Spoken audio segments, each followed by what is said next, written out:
तौर पर साहब जी का और शिक्षक जीवन बिताने वाले तुर्की से ही आए हैं।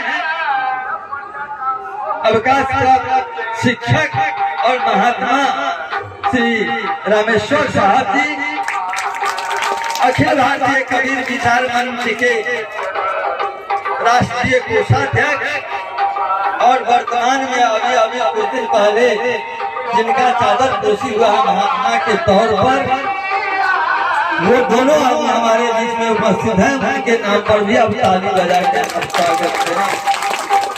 इधर हमारे बहुत ही निकट महात्मा बिरजू साहब हैं, उनके निकट कटिहार से साहब जी आए हैं और मैं नाम सभी लोगों को तो नहीं जानता हूँ, लेकिन हमारे बीच में परम पूज्य महात्मा जन उपस्थित हैं।